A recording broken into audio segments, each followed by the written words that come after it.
আজকে যদি মির্জাপুর বেঁচে থাকতো, মির্জাপুর থেকে স্ট্রোক করতো যে আমার চাইতেও বড় মির্জাপুর এই বাংলাদেশে আছে। আমি যদি বুড়ো হয়ে মরেও যাই, কবরও যাই, তারপরও দেখবো যে লিটন দাস স্কোয়াডে আছে। বাংলাদেশ কেন, পুরা বিশ্বেই এই বিতর্কিত এবং ব্যর্থ ক্রিকেট বোর্ডের মতো বোর্ড আমার মনে হয় যে দ্বিতীয় কোনোটা নেই। যেমন আপনি একটা কথায় আসেন যে লিটন দাসের কথা, বিশ্ব নন্দিত, জননন্দিত, তারপর হচ্ছে যে বলা যায় বাংলার উড়িষ্যার নবাব লিলিপুট লিটন দাস, যিনি হচ্ছে যে উনার দেখা একবার না বারবার না, এরকম যুগের পর যুগও পাওয়া যাবে না। ওই আমাদের অলরাউন্ডার, উনাকে বারবার সুযোগ দেওয়া হচ্ছে। উনাকে বারবার বোর্ড প্রেসিডেন্ট বলেন, নির্বাচক প্যানেল বলেন, কোচ বলেন, সবাই ওনাকে সুযোগ দিয়ে যাচ্ছে। যার কোনো মানে কেন দিয়ে যাচ্ছে এটা আমার আসলে পার্সোনালি বোধগম্য নয়। আমি জানি না আসলে কেন দিয়ে যাচ্ছে, এটা আমি না, 17-18 কোটি বাঙালিও জানে না ওনাকে এত সুযোগ কেন দেওয়া হচ্ছে। লিটন দাস তো আমার মনে হয় যে আমি বুড়ো হয়ে গেল, লিটন দাস তখন স্কোয়াডে থাকবে। আমি যদি বুড়ো হয়ে মরেও যাই, কবরও যাই, লিটন দাস তারপরও দেখবো যে লিটন দাস স্কোয়াডে আছে। সাইফুদ্দিনকে বাদ করে দিলেন আপনারা জিম্বাবুয়ে সিরিজের সময় হচ্ছে যে সাইফুদ্দিন 4টা ম্যাচ খেলে আপনার হচ্ছে 8টা উইকেট নিল, এবং আপনারা একটা ম্যাচ দেখে তাকে বিবেচনা করলেন যে এই আসলে ফিট না, এই আসলে আমাদের টি-20 ওয়ার্ল্ড কাপের জন্য বেস্ট না, দ্যাটস ওয়াই আপনারা ওনাকে বাদ করে দিলেন। কিন্তু আসলে আপনি সাইফুদ্দিনের প্রিভিয়াস হিস্টোরিগুলো দেখেন, যেমন বিপিএল এ সাইফুদ্দিন কিন্তু একজন অলরাউন্ডার হিসেবে কাজ করলো এবং ভালো বোলার হিসেবে সে কাজ করতে পারছে, এবং মানে সুনামের সহিত সে বিপিএল এর যে দলে ছিল সে দলে ভালো কৃতিত্ব অর্জন করছে।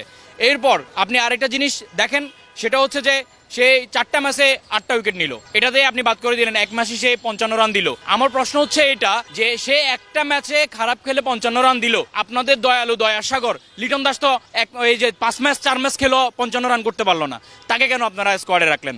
এরপর আসেন মিরাজের কথা। আমরা সবসময় বলি যে মিরাজ হয়তো বা আমাদের সেকেন্ড সাকিব আল হাসান হবে, বিশ্বসেরা অলরাউন্ডার হবে মিরাজ। এই মিরাজের অবদান আপনারা কেমন ভুলে গেলেন? আমার কাছে মনে হচ্ছে যে আজকে যদি মির্জাপুর বেঁচে থাকতো, মির্জাপুর থেকে স্ট্রোক করতো যে আমার চাইতেও বড় মির্জাপুর এই বাংলাদেশে আছে। দ্যাট মিনস এই জন্যই বলতেছি, কারণ মিরাজের যে অবদান ছিল বাংলাদেশ ক্রিকেটের প্রতি, যে পিছনে তার যে অবদান ছিল, যেমন আপনি চিন্তা করেন ভারতকে আমরা হারাইতে পারি না, ভারতকে কোনোভাবে আমরা সিরিজ হারাইতে পারি না, এমন কোনো রেকর্ড আমাদের নাই, কিন্তু সেই রেকর্ড মানে মিরাজের মাধ্যমে আমরা করতে পারলাম। যেমন এই যে মিরপুর স্টেডিয়ামে সেদিন সে শতক হাঁকাইলো ভারতের বিপক্ষে, এবং হাজারো ভক্ত দেখে কান্না করে দিল স্টেডিয়ামে তার এই যে কৃতিত্ব, এই যে অর্জনটা দেখে। তখনই আমরা ভাবছিলাম যে এই মিরাজ হয়তো আমাদের একদিন বিশ্বসেরা অলরাউন্ডার সাকিবের মতো হবে, কিন্তু সেই মিরাজের সাথে আপনারা করলেন মির্জাপুরই। তাহলে আপনাদেরকে বলতেই হয় যে যদি আমাদের এই যে মির্জাপুর বেঁচে থাকতো, সেও মেবি স্ট্রোক করতো আপনাদের এইসব কাহিনী দেখে। আমি হাত জোর করে মাপ চাচ্ছি নান্নু সাহেবের কাছে, ভাই আপনারে নিয়ে এতদিন যা বলছি, আপনি ব্যর্থ নির্বাচক, আপনি এই সেই আপনার 14 গোষ্ঠী উদ্ধার করে ফেলছি আমরা হাজারো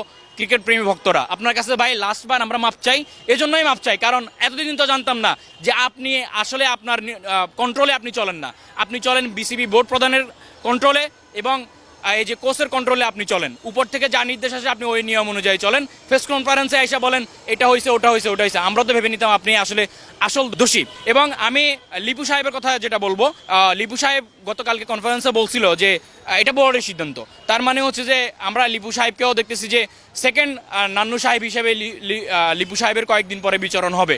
এখন যেটা বলতে হয়, আমার আসলে না বললেই নয়, কাইন্ড অফ সেকেন্ড ইসরায়েল হচ্ছে আমাদের বাংলাদেশ ক্রিকেট বোর্ড।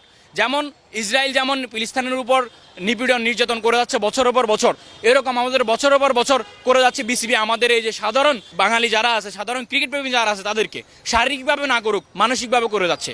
মানসিকভাবে আমরা অত্যাচারিত, নিপীড়িত, একদম পুরো আমরা কোণঠাসা হয়ে গেছি। কারণ আমরা সারা বছর যা বলি, যত আন্দোলন করি, যতভাবেই বলি, তাদের এইখান দিয়ে ঢুকে ওইখান দিয়ে বের হয়ে যায়। কাইন্ড অফ ফিলিস্তিনের আর্তনাদ যেমন ইসরায়েল শুনে না, বাঙালির আর্তনাদ ওই যে আপনার বিসিবি শুনে না। বিশ্বসেরা অলরাউন্ডার মনে করতাম মিরাজকে, মিরাজ হয়ে গেছে এখন ইমরুল কায়েসের মতো।